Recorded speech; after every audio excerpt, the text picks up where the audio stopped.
ಎಲ್ಲಾ ನುಡಿಯಲ್ಲಿ ಮತ್ತೆ ಎಲ್ಲಾ ತಿಳುವಳಿಕೆಯಲ್ಲಿ ಕರ್ತನಲ್ಲಿ ಸಮೃದ್ಧಿ ಹೊಂದಿದವರಾಗಿರ್ತೇವೆ. ಹಲ್ಲೆಲೂಯಾ. ಇವತ್ತು ನಮ್ಮ ಜೀವಿತ ನಾನು ಹೇಳ್ತೇನೆ, ಹಣದಲ್ಲಿ ಸಮೃದ್ಧಿ ಇಲ್ಲದೆ ಇದ್ರೆ ನಾನು ವರಿ ಮಾಡಲ್ಲ, ವಸ್ತ್ರದಲ್ಲಿ ಸಮೃದ್ಧಿ ಇಲ್ಲ ಅಂದ್ರೆ ಚಿಂತೆ ಮಾಡಲ್ಲ.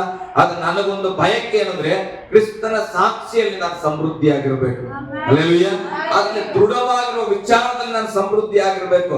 ಆತನ ಒಂದು ತಿಳುವಳಿಕೆ, ದೇವರ ತಿಳುವಳಿಕೆ ಏನು ಆ ವಿಷಯದಲ್ಲಿ ನಾನು ಸಮೃದ್ಧಿ ಆಗಿರ್ಬೇಕು. ಅದನ್ನ ದೇವರಲ್ಲಿ ಐಶ್ವರ್ಯವಂತರು ಅನ್ನೋದು. ಹಲ್ಲೆಲೂಯಾ. ಹಣ, ಈಗ ಉದಾಹರಣೆ, ನನ್ನ ಹತ್ರ 1 ಕೋಟಿ ಇದ್ರೆ ಕೋಟ್ಯಾಧೀಶ್ವರ ಅಂತಾರೆ. ಯಾಕೆ? 1 ಕೋಟಿ ರೂಪಾಯಿ ನನ್ನ ಹತ್ರ ಇದ್ರೆ.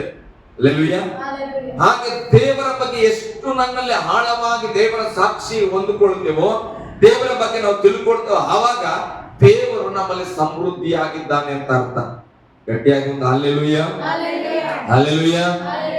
ಓಕೆ, ಮುಂದೆ ಇನ್ನೊಂದು ವಚನ ಓದೋಣ. 2 ಕೊರಿಂಥ ಪುಸ್ತಕ, ನಾನು ಬೇಗ ಮುಗಿಸ್ತೇನೆ. 2 ಕೊರಿಂಥ ಪುಸ್ತಕ 8ನೇ ಅಧ್ಯಾಯ 9ನೇ ವಚನ.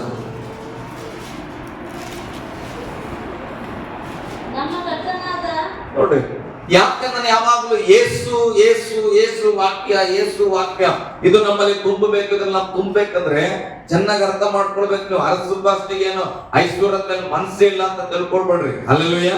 ಐಶ್ವರ್ಯ ಅಂದ್ರೆ ಹಣ ಅಂತಸ್ತು ಬಗ್ಗೆ ಹೇಳ್ತಾನೆ, ಯಾವ್ದು ಹುಡುಗಿ ಇಲ್ಲ. ಗಮನಿಸ್ರಿ, ಅಂದ್ರೆ ಅಂತಸ್ತು ಇಷ್ಟ ಇಲ್ಲೇನೋ, ಫಾಸ್ಟ್ ಮನೆ ಕಟ್ಟೋದು ಇಷ್ಟ ಇಲ್ಲೇನೋ, ಕಾರ್ ತಗೊಳ್ಳೋದು ಇಷ್ಟ ಇಲ್ಲೇನೋ ಅಂತ ನಿಮ್ಗಿಂತ ದುಪ್ಪಟ್ಟು ಇಷ್ಟ ಅದ. ಹಲ್ಲೆಲೂಯಾ. ಆದ್ರೆ ನಾನು ಅದನ್ನ ಇಷ್ಟಪಡಲ್ಲ. ಯಾಕಂದ್ರೆ ಅದೆಲ್ಲ ಏನ್ ಬೇಕೋ ಅದು ಒಂದು ಪ್ಯಾಕೇಜ್ ಅಲ್ಲಿ ನಮಗೆ ಸಿಗ್ತದೆ. ಆ ಪ್ಯಾಕೇಜ್ ಅನ್ನ ನಾವು ಹಿಡ್ಕೊಳ್ಳಿಕ್ಕೆ ಮನಸ್ಸು ಮಾಡ್ಬೇಕು. ಅದನ್ನೇ ನಾನು ಏನ್ ಮಾಡ್ತೇನೆ, ಕ್ರಿಸ್ತನನ್ನ ಹಿಡ್ಕೊಂಡ್ರೆ ಇಡೀ ಸಮಸ್ತಕ್ಕೂ ಉಂಟು ಮಾಡೋದಕ್ಕೆ ಕಾರಣ ಯಾರು? ಕ್ರಿಸ್ತನ ಪ್ರೇರಣೆ. ಬೈಬಲ್ ಹೇಳುತ್ತೆ, ಕ್ರಿಸ್ತನ್ ಇಲ್ಲದೆ ಏನು ಉಂಟಾಗಿಲ್ಲ ಅಂತ ಹೇಳ್ರಿ. ಕ್ರಿಸ್ತನ್ ಇಲ್ಲದೆ ಏನು ಉಂಟಾಗಿಲ್ಲ. ಅದಕ್ಕೆ ನಾನು ಏನ್ ಮಾಡ್ತೇನೆ, ಆ ಕ್ರಿಸ್ತನನ್ನ ಹಿಡ್ಕೊಂಡ್ರೆ ಉಂಟಾಗಿರೋದೆಲ್ಲ ನನಗೆ ಸಿಗ್ತದೆ. ಹಲ್ಲೆಲೂಯಾ. ಬಗ್ಗೆ ಇವಾಗ ಹೋದ್ರಿ, ನಮ್ಮ ಕರ್ತನಾದ ಯೇಸು ಕ್ರಿಸ್ತನ ಕೃಪೆಯು ನಿಮಗೆ ಗೊತ್ತಾಗಿದೆಯಲ್ಲ. ಗೊತ್ತಾಗಿದ್ರು ಒಂದು ಆಮೇಲೆ ಕ್ರಿಸ್ತನ ಕೃಪೆ ಗೊತ್ತಾ?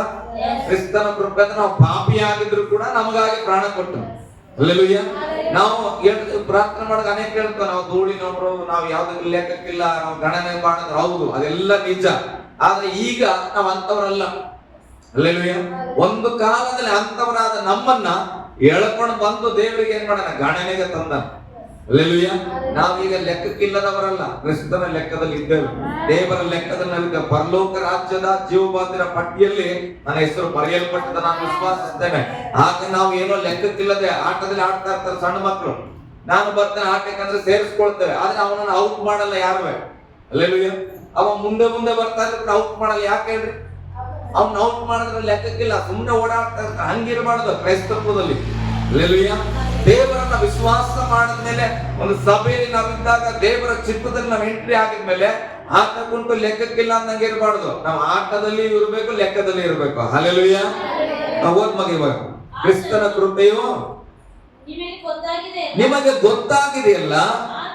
ನೋಡ್ರಿ, ಆತನು ಅಂದ್ರೆ ಕ್ರಿಸ್ತನು ಐಶ್ವರ್ಯವಂತನಾಗಿದ್ದು ತಾನು ಬಡತನದಲ್ಲಿ ಸೇರುವುದರಿಂದ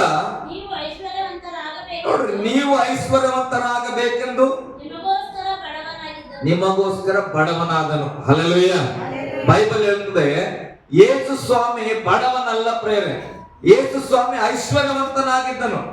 ತಾನು ಅಂದ್ರೆ ಯೇಸು ಸ್ವಾಮಿ ಬಡತನದಲ್ಲಿ ಸೇರುವುದರಿಂದ ನಾನು ಐಶ್ವರ್ಯದಲ್ಲಿ ಸೇರಬೇಕು. ಹಲ್ಲೆಲೂಯಾ. ನೋಡ್ರಿ, ಯಾವಾಗ ಯೇಸು ಸ್ವಾಮಿ ಬಡತನದಲ್ಲಿ ಹೋಗ್ತಾನೋ ಆತನನ್ನು ನಂಬುವ ನಾನು ಆತನ ಪರವಾಗಿ ಐಶ್ವರ್ಯತನದಲ್ಲಿ ಬರುತ್ತೇನೆ. ಹಲ್ಲೆಲೂಯಾ. ಗಟ್ಟಿಯಾಗಿ ಹಲ್ಲೆಲೂಯಾ. ಇದು ಟ್ರಾನ್ಸ್ಫರ್ ಆಗ್ಬೇಕು. ನಾವು ಎಲ್ಲಿಯವರೆಗೆ ಕ್ರಿಸ್ತನ ಒಳಗಡೆ ಹೋಗಲ್ಲ, ಕ್ರಿಸ್ತನನ್ನ ವಿಶ್ವಾಸ ಮಾಡಲ್ಲ, ಕ್ರಿಸ್ತನ ಕೃಪೆ ನಮಗೆ ಅರ್ಥ ಆಗಿಲ್ಲ, ಕ್ರಿಸ್ತನ ಮರಣ ನಮಗೆ ಅರ್ಥ ಆಗಿಲ್ಲ, ಕ್ರಿಸ್ತನ ಪುನರುತ್ಥಾನ ಅರ್ಥ ಆಗಿಲ್ಲ ಅಂದ್ರೆ ಈ ಬಡತನ ಐಶ್ವರ್ಯತನ ಅರ್ಥ ಆಗಿಲ್ಲ. ಹಲ್ಲೆಲೂಯಾ. ಕ್ರಿಸ್ತನು ನನಗಾಗೇ ಪ್ರಾಣ ಕೊಟ್ಟರಂತ ನಂಬಿದ್ರೆ ಆವಾಗ ನಿನಗೆ ಒಂದು ನಂಬಿಕೆ ಬರ್ತದೆ, ಪ್ರಾಣವನ್ನ ನಿನಗಾಗಿ ಕೊಟ್ಟನ ದೇವರಿಲ್ಲ. ಹಲ್ಲೆಲೂಯಾ. ಹಾಗಾದ್ರೆ ಇದನ್ನು ನೀನು ನಂಬಕ್ಕೆ ಏನಂತ, ನಾನು ಐಶ್ವರ್ಯವಂತನಾಗಬೇಕಂತ ಕ್ರಿಸ್ತ ಬಡವಾಗ. ಹಲ್ಲೆಲೂಯಾ. ಹಂಗಂದ ಮೇಲೆ ಈಗ ಕೆಲವರು ಹೇಳ್ತಾರೆ, ದೇವ್ರ ಮಕ್ಕಳಾದವರು ಕಾರ್ ತಗೋಬಾರದು. ಹಲ್ಲೆಲೂಯಾ. ದೇವ್ರ ಮಕ್ಕಳಾದ್ರು ತ್ರಿಬಲ್ ಮಂಜಿಲ್ ಮನೆ ಕಟ್ಬಾರ್ದು. ಕೆಲವ್ರು ಹೇಳ್ತಾರ, ಕೆಲವ್ ಕಡೆ ನಾನು ಕೇಳಿದ್ವಿ, ದೇವ್ರ ಮಕ್ಕಳು ಅಂತಾರ, ಯಾಕ್ರಿ ಇಷ್ಟ ಆಸ್ತಿ ಮಾಡ್ಕೊಂಡ್ರ? ಹಲ್ಲೆಲೂಯಾ, ಗಟ್ಟಿಯಾಗಿ ಹಲ್ಲೆಲೂಯಾ.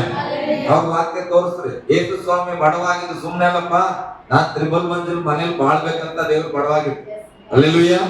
ನಾನು ಮೊದಲು ಕೂಡ ಐಶ್ವರ್ಯವಂತ ಕತೆ ಕಟ್ಟಿ ಹೇಳಿದ್ದೀನಿ, ಆದ್ರೆ ಅಲ್ಲಿರೋದನ್ನೆಲ್ಲ ನಾನೇ ಅನುಭವಿಸ್ಬೇಕು ಅನ್ನುವಂತ ಸಂಗತಿ ಇಲ್ಲಿ ಇರಬಾರ್ದು. ಅದಕ್ಕಾಗಿ ದೇವ್ರು ನಮ್ಗೊಂದು ಅವಕಾಶ ಕೊಟ್ಟರೆ, ಏನು ಒಂದು ಟೈಪ್ ಅನ್ನ ಕೊಡುವುದಿರ್ಬೋದು, ಅಥವಾ ಸೇವೆಗಾಗಿ ಸಹಾಯ ಮಾಡೋದಿರ್ಬೋದು, ಅಥವಾ ಯಾರಾದ್ರೂ ಬಟ್ಟೆ ಇಲ್ಲದವ್ರನ್ನ ಕಾಣುವಾಗ ಒಂದು ವಸ್ತ್ರ ಕೊಡೋದು, ಉಪವಾಸದಲ್ಲಿದ್ದವರಿಗೆ ಊಟ ಕೊಡೋದು, ಇದೆಲ್ಲವನ್ನ ದೇವರು ನಮ್ಗೆ ಕಲ್ಸನ. ಯಾಕೆ?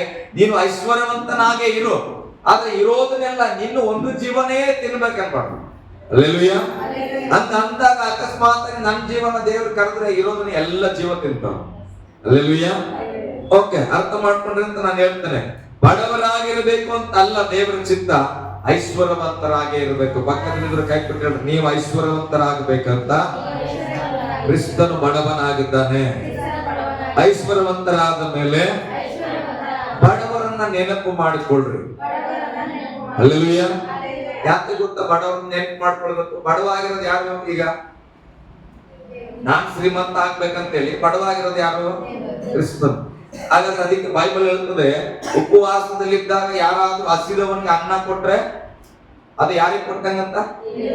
ದೇವ್ರು ಕೊಟ್ಟಂಗಂತ. ನಾನು ಯೋಚನೆ ಮಾಡ್ತೇವೆ, ಬಡವರಿಗೆ ಕೊಟ್ರೆ ನಿನಗೇನ್ ಕೊಟ್ಟಂಗ ಆಗ್ತದಪ್ಪ? ಬೈಬಲ್ ಕೂಡ ಕೇಳ್ತಾರ ಪ್ರಶ್ನೆ ಶಿಷ್ಯರು, ಸ್ವಾಮಿ ನೀನ್ ಯಾವಾಗ ಹಸ್ಕೊಂಡಿದ್ದೆ? ನಿನಗೆ ಯಾವಾಗ ಬಟ್ಟೆ ಇದ್ದಿಲ್ಲ? ಅವ ಯಾವಾಗ ಕೊಟ್ಟನು ಅಂತ ಹೇಳ್ತಾರ. ಅದಕ್ಕೆ ನಾನು ಧ್ಯಾನ ಮಾಡ್ತೇವೆ, ದೇವ್ರೆ ಬಡವರು ಕೊಟ್ರೆ ಹೆಂಗೆ? ಅವಾಗ ದೇವ್ರು ಹೇಳಿದ್ರು, ಮಗ ಅರಸೆ, ನೀನು ಶ್ರೀಮಂತ ಆಗ್ಬೇಕಂತ ನಾನು ಬಡವಾಗಿ. ಈಗ ನೀನ್ ಶ್ರೀಮಂತ ಆಗಿದ್ಮೇಲೆ ಯಾರಿಂದ ನಾವು ಶ್ರೀಮಂತ ಆಗಿವಿ? ಕ್ರಿಸ್ತನಿಂದಲೇ ಶ್ರೀಮಂತ ಆಗಿವಿ. ಮೇಲೋಗಿದ್ಮೇಲೆ ಕ್ರಿಸ್ತನನ್ನು ಮರ್ತು ಬಿಟ್ರೆ ಹೆಂಗ? ಹಲ್ಲೆಲೂಯಾ. ಅದಕ್ಕೆ ಅವಾಗ ಮೇಲ್ ಹೋದಾಗ ಕೆಳಗಿದ್ದವ್ರನ್ನ ಸ್ವಲ್ಪ ನೋಡ್ಬೇಕು, ಕ್ರಿಸ್ತನಲ್ಲಪ್ಪ ನಾನು ಮೇಲ್ ಬಂದ್ರೆ, ಅದಕ್ಕೆ ಕ್ರಿಸ್ತನಿಗೆ ನಾನು ಸಹಾಯ ಮಾಡ್ತೇನೆ ಅಂತ ಬಡವರಿಗೆ ನಾವು ಕೊಡಬೇಕು. ಹಲ್ಲೆಲೂಯಾ, ಗಟ್ಟಿಯಾಗಿ ಹಲ್ಲೆಲೂಯಾ. ಓಕೆ.